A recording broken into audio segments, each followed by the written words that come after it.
Thank you all for joining me this hour for a presentation webinar about content marketing trends to follow in 2020. The learnings that we're going to go through today, some will be familiar, some will be new, and some will be a reminder and tips and tricks for how you might do content development for your channels. So you can follow Anvil on Twitter at Anvil Media, or you can follow me on Twitter as well at PDXAdman. Briefly, a little bit about me. I've been married 24 years, have 4 sons, been in advertising marketing for 20 plus years, and work here at Anvil as VP of Business Development, Strategy, and Hiring Acquisition. The agenda this afternoon is going to be about the content marketing ecosystem, part of it, most of which you should be familiar with, remind us all about the why of content marketing. Then we'll get into the meat of the presentation, talking about the content marketing trends for 2020 as we look to what's going to develop next year, look a little bit beyond 2020 for future trends, and then with time at the end, we'll have time for questions and answers that you can type into us. So here is a slide that you all should be familiar with of the content marketing ecosystem, how it's broken up into 4 distinct buckets. One of the earned media, where you get through with publicity, if you have media relations department in your organization, or if you have a media relations PR firm. The shared media, where you get into partnerships where some of the nonprofits do community service, they have charity tie-ins, they do co-branding, do co-marketing through events and trade shows. And then obviously shared media in the social media bucket with all the different opportunities to go through those channels, which I'll go through a little bit more in depth here momentarily. Owned media, this is the meat of this presentation, and we're focusing on the content that you'll be developing or looking to develop with your team, or if you're a sole proprietor, some of the content that you should be spending most of your focus on. And then the paid media, getting into programmatic, digital advertising, paid search, paid social. Everything nowadays is pay to play. Instagram will still allow you to do some things organically, but I believe in 2020 they're going to move that more to a paid model, as Facebook likes to continue to make lots of money. And media integration, those are things, your lead generation, any of your drip campaigns, email campaigns that you're going. So this is the foundation for what you're going to be talking about. The one part we're going to focus on specifically is the content through the owned media. So what we'd like to do before we get going into it is like the why of content marketing. Obviously, some of this makes a lot of sense as to why we're doing these things, but always look back to the why of whatever you're doing. If you're taking the time to do something, make sure you're measuring it back to the why. So obviously the why of content marketing is increasing brand awareness for your clients, for your business, for your brand. Make sure that the content that is being created has the same styles, has the same tone. You're going from brand guidelines. If internally you need to make sure you're monitoring that and managing that so that the brand does not have anything off-brand from either a tone or a message. Especially in social media, there's a lot of opportunities to put your foot in your mouth. Make sure that is policed properly. Another why is make sure you're driving leads and purchases. So a lot of the content should be driving to your KPIs, whether that's brand awareness, whether that's acquisitions, maybe that's e-commerce, maybe that's leads, maybe that's getting more activity on your sales funnel. That's important. I won't talk too much today about improved SEO, but keywords are important to every business, no matter if you're an organization or you're an agency, sole proprietor, whatever situation you find yourself in. Improving SEO is important, so that's one of the whys of doing content marketing. You should know some of the keywords in your industry, in your market. Improving your position in industry. That if you're not generating content to help move your business forward, then you're obviously doing yourself a disservice. So that's a no-brainer, so I won't get too far into that. And then long tail results. Long tail results is kind of a byproduct of keywords. And what's the overall goal? So we're focusing primarily today on the future 2020, which is obviously 6 months out. But what are other things that your content can do to develop to set up a positive foot forward for you and your organization moving forward?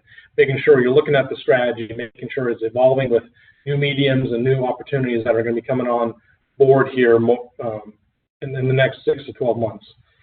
So here are the trends to follow. Here's your standard content marketing graphic. So obviously, number one, this is super simple. Everyone should be doing it. Everyone should be developing a plan for their content marketing. I've seen internal organizations have switch their whole marketing budget to just basically focusing on content development and the various channels for which it's distributed, whether that's a marketing department of 1 or a marketing department of 20. Everyone has a position at the table for developing and implementing content development. So it's important to identify the channels.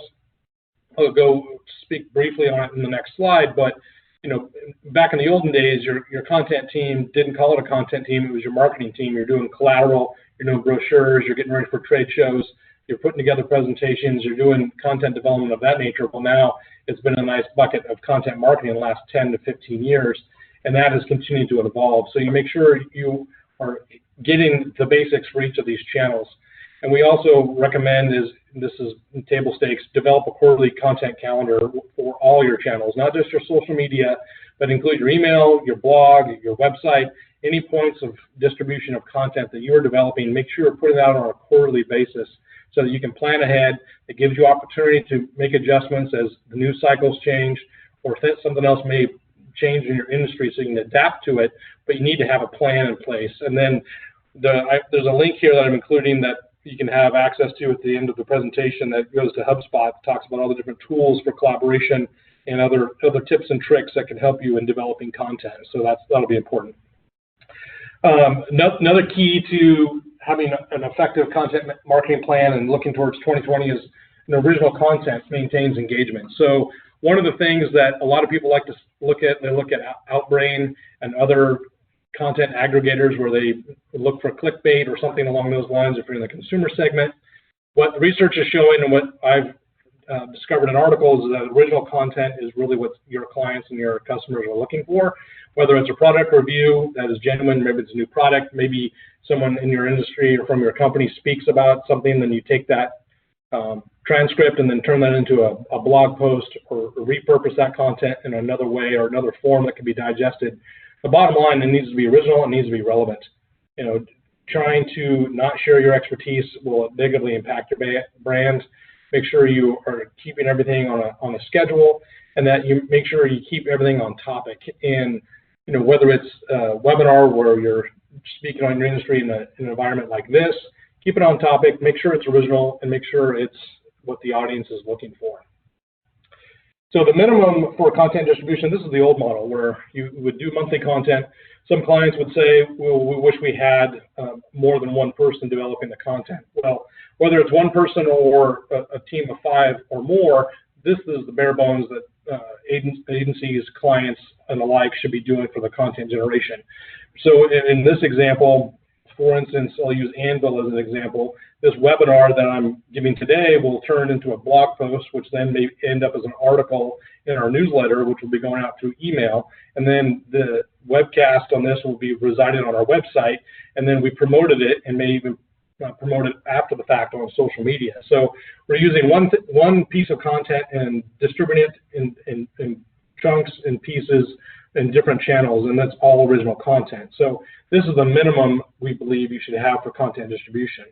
Getting into email marketing, this is a takeaway that you'll have in the deck as well, of looking into you should have an integrated email marketing campaign, whether you're a consumer, whether you're B2B, whether you're a sole proprietor, whether you're an agency, because it's important that you are tracking where your prospects are in any type of drip campaign, where people are in the sales funnel.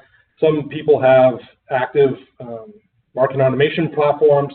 Some people have their own CRMs, and so it's important to track it. It was recently came back from Digital Summit that was here in Portland, and email marketing has been around forever, but it's still one of the most effective tools, and for clients, it's one of their best ROI channels as well. So email marketing should be a part of your content marketing mix. Get into the social media channels. This is table stakes. I'll breeze through this, but these are things that everyone probably knows.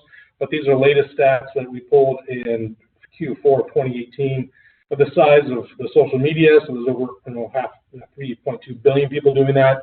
Facebook is the 500-pound gorilla, 2.2 billion users. We all know a majority of them are Gen X and older, but there still is a proportion of millennials who are in the mid-20s to mid-30s who are on Facebook, but it's typically everyone's parents are now on Facebook and people are migrating off the platform. Instagram is where content development is going to be key, and we get into influencers here later on in this presentation.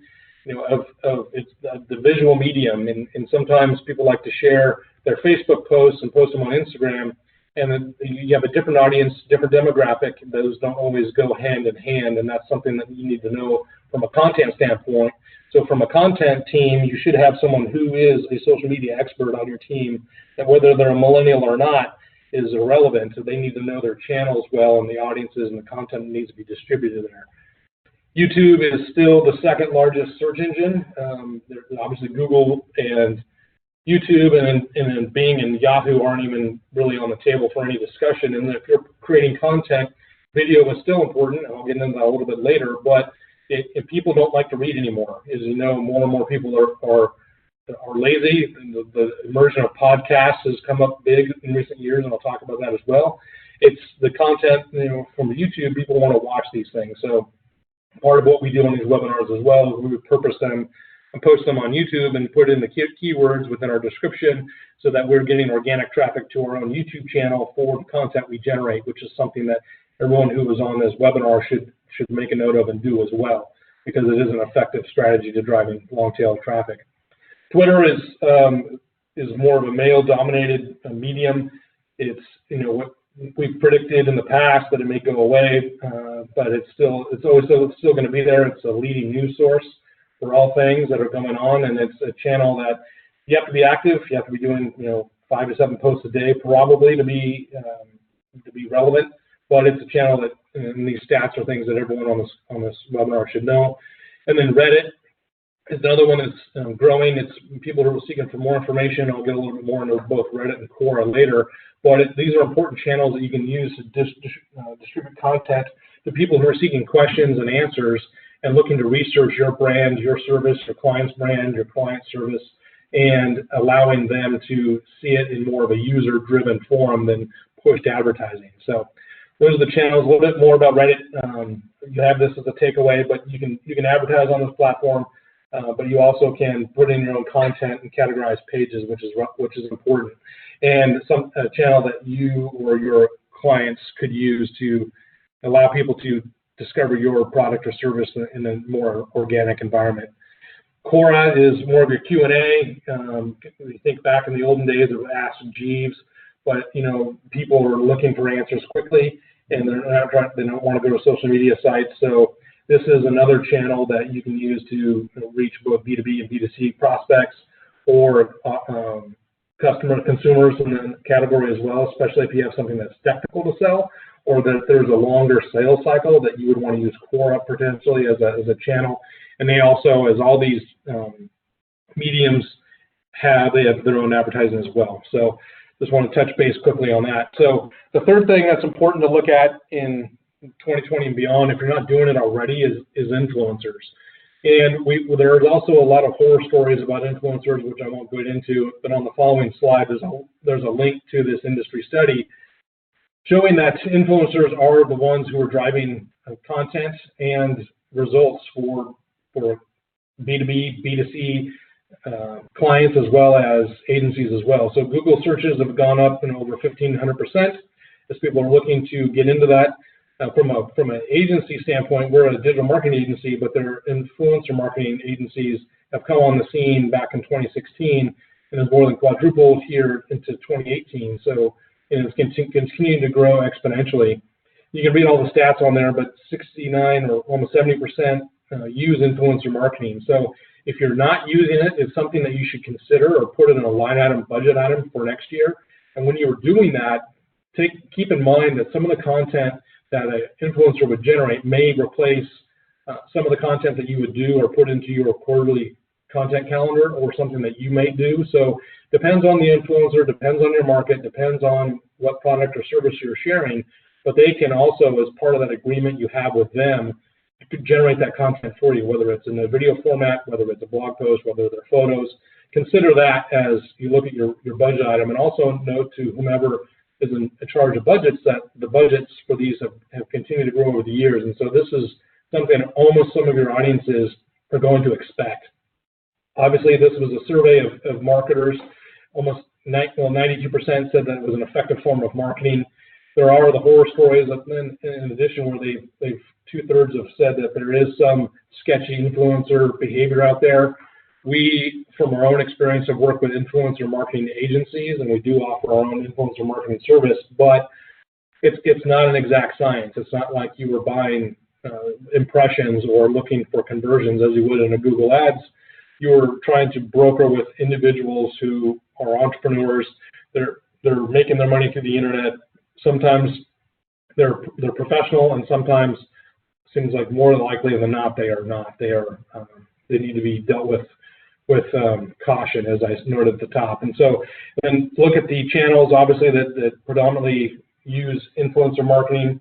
You have Instagram, Facebook, YouTube, Twitter, and then others. And then also, depending on your own industry, you can have, if you have your own dedicated YouTube channel, you can use your own influencers through your own markets and your own marketing tools and channels.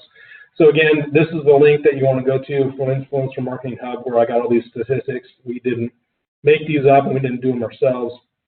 Obviously, the biggest challenge for influencers is finding people to participate. That is where a lot of the agencies have got their business, as they try and cultivate their own verticals, their own influencers for each vertical, and then try to cultivate those relationships so that when said company comes to them in a particular category, that they can say, well, we got these people who we have a direct relationship with.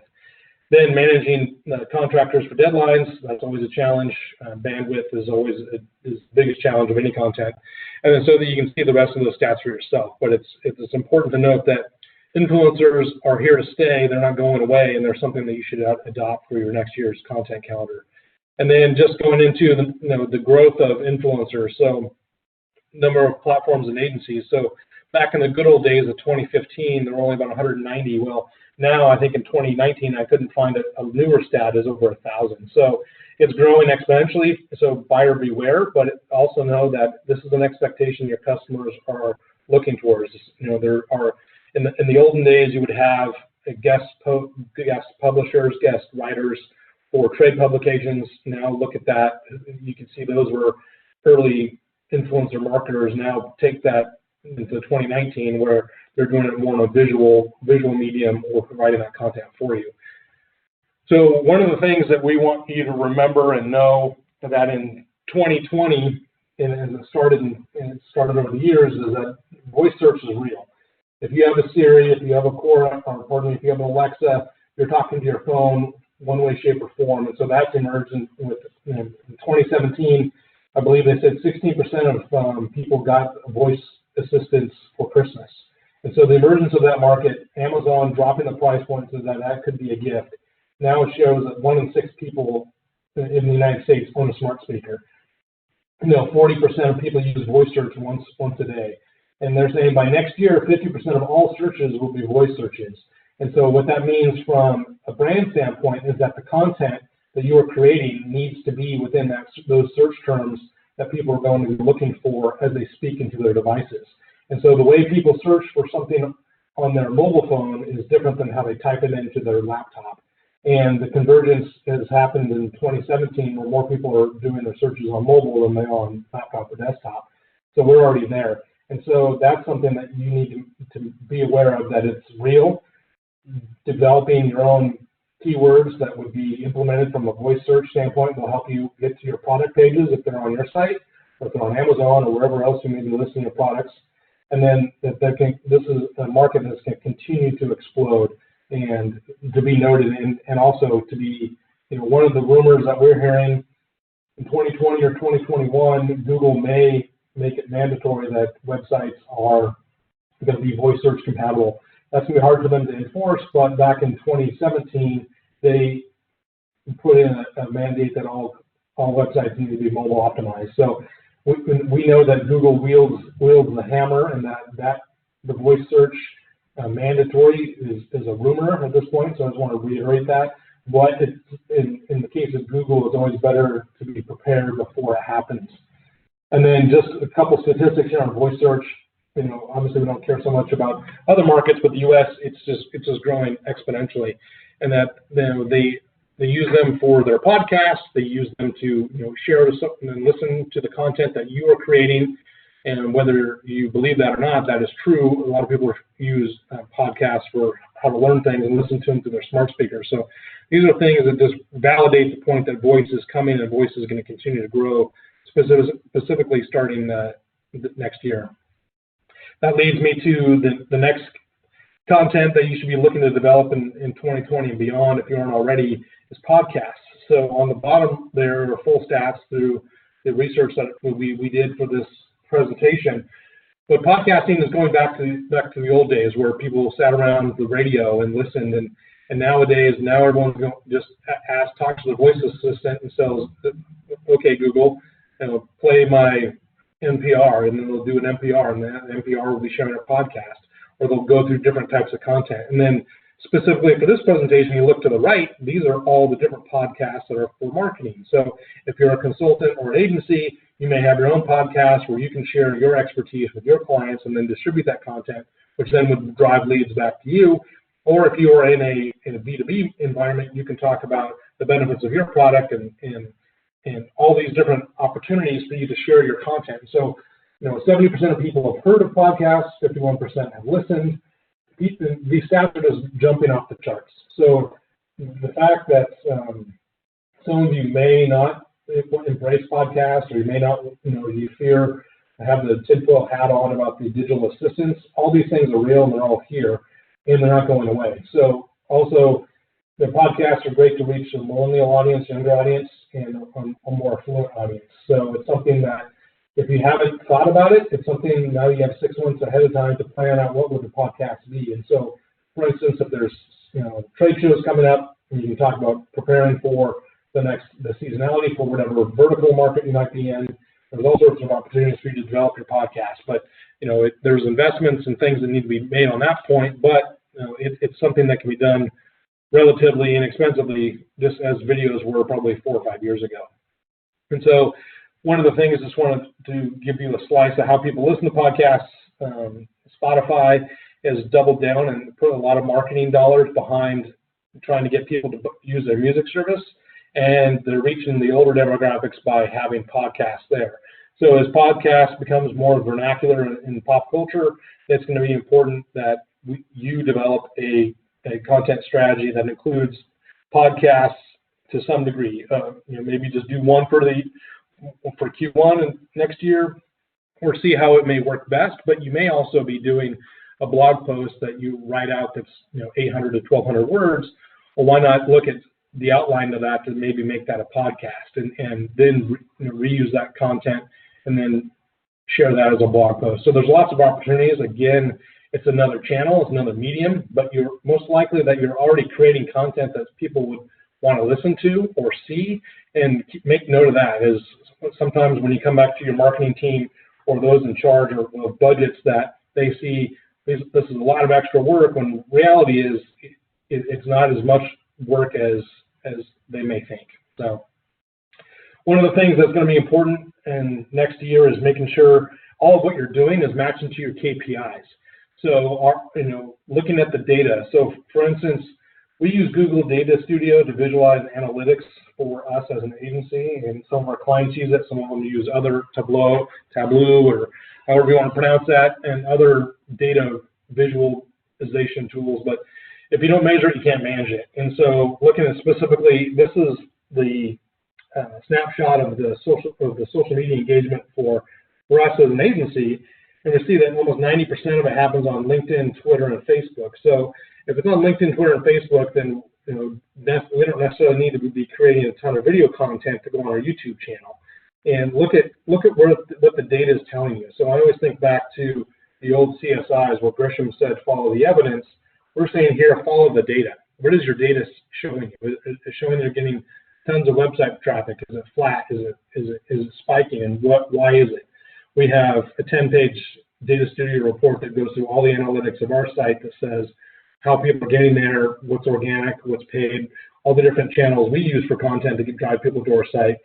But it's going to take someone on your team, if it's not yourself, to look at those analytics to see really where's the low-hanging fruit for you to optimize to develop the content that's going to get the results to drive leads, revenue, and conversions.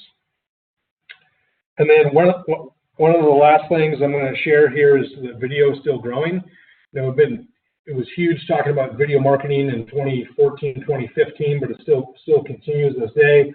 The older audiences, if you look at Facebook, there's those quick recipes of how to make some type of dessert, some type of food. And most of those videos are made where they have the type over on the screen as the videos are developed. Obviously, you may or may not be in the food category, but the lesson learned there is that you can put a lot of money in a great original sound and music for a video. You have a really expensive voiceover, but most of people, I don't have a statistic on this, but most people watch videos on mute. So unless it's something that's going to be really important, I would just recommend that all videos that you do that are of instructional, you're keeping them 30 to 90 seconds, maybe 2 minutes, but it's got to be super dynamic content. Most people are all going to be video focused, video centric. Obviously the stats here speak for themselves, but one of the things that's important as marketers, as we help drive leads for the sales team, is one of the last bullets there is 66% more qualified leads per year by using video. So whether that's in your Marketo sales funnel, you have a video on a landing page that gets somebody there, or you simply have a video of the week on your blog post or on your website, or maybe you have a video embedded in your email, you're going to get more engagement no matter what with video. We talked about podcasts, talked about voice search. Those are things that are more learning curve for you to get into, but video is still your bread and butter and still should be a part of your content marketing mix. And so a couple of trends we wanted to note moving into 2020 and beyond. We've heard a lot about augmented reality. This started back in 2016 with the Pokemon Go. Most of us who are on this webinar may not be Pokemon fans, but it was a snapshot into the future of where marketing can go in content development. So augmented reality as a market is about $3.5 billion now. It's going to continue to grow, and that 70% of people believe augmented reality can bring them benefits, and I'll show you a couple on the next page. Most of them are obviously in the consumer segment, but also it's emerging in automotive. Most of the augmented reality are your Gen Z millennials, and it's obviously in the video game market, but I will show on the next page, and then this link here also talks about stats about augmented reality. Facebook has acquired 11 augmented reality or virtual reality companies. We all know, Facebook is gathering data on everything, but also, they're not idiots. They know where the future goes, and that can continue to double down to bring augmented reality to the retail environment where it can be more relevant to marketers, and that's something to make a note of. And so a more specific example is this makeup. So you go to a retail location, you connect your device to your phone, and your image goes up on the device, and then you can then start putting different types of color on your face. So this is a makeup engagement. This is something that's from 2 days ago or just yesterday of what was going on. So that, augmented reality is they're using beauty influencers for these tools. And so this is a combination of augmented reality, social media influencers, how they're using tools, and developing this content. Obviously, there's technology behind this, but it's important to know where the future lies. What is going to be the next trend that's going to be important for someone, your CEO or your CMO will say, well, why aren't we doing this? Or obviously it's got to be relevant, but why aren't we doing this? Where do we stand on this? These are trends to be watching and paying attention to, just because that's another channel for content that's going out there. And if you have an ability to put content in this arena, you're going to stand out amongst your competitors, most definitely. And then the other one, this is one that I always laugh at, is virtual reality. I did a college paper back in '95 about virtual reality. So, 24 years ago, it hasn't emerged as the great content or experience that everyone's talked about. There was a popular movie last year, Ready Player One. There was a book before that. It's become obviously huge in the gaming industry. A lot of people use their mobile devices for virtual reality, but it is a growing market. 50% or more people in the U.S. are aware of virtual reality devices, and there's already 22 million people using it. And then Facebook owns Oculus Rift, which is turned into a gaming system. Again, this is something to be more aware of. I think augmented reality is more of a reality for marketers than virtual reality. Both of these skew towards gaming and more technology, but there could be more of the retail play for augmented reality than virtual reality would be. So those are a couple trends that to keep aware of. They're hot topics that are going on and will be continuing to grow in 2020 and beyond. And so that's, before we get into questions and answers, I just want to do a plug for our next webinar, which will be next month, end of the month. Our founder and owner, Kent Lewis, will present online reputation management, maximizing SEO, pay-per-click, social media, and reviews to curate your brand. So as wanted to make that plug, and if you guys have any questions, please feel free to type them in.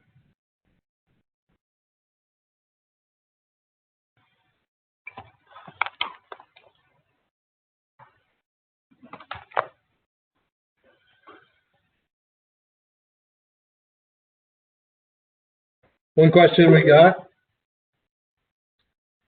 which of the top social media platforms would you suggest marketing on? Well, that's a good question. Depends on your market. And so if you're a visual brand, we recommend you marketing on Instagram.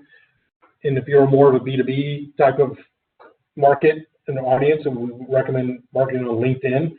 And then if you are both either a B2B or B2C, having at least a Facebook page makes sense so that you are getting the domain authority linked to your website. That's always important.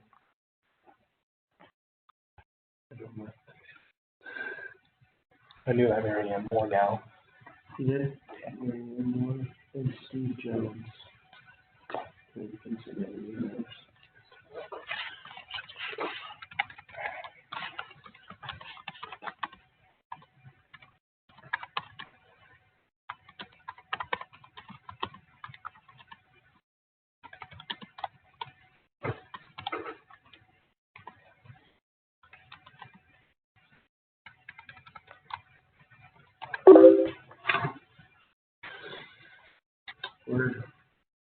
I don't know if the recording worked or not.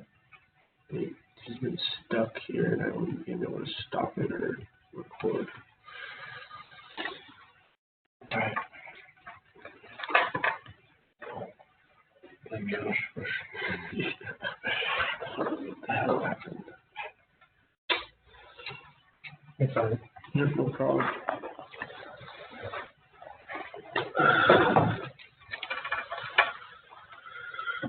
Good job, I learned a thing or two. That's good. You start sipping on these more up.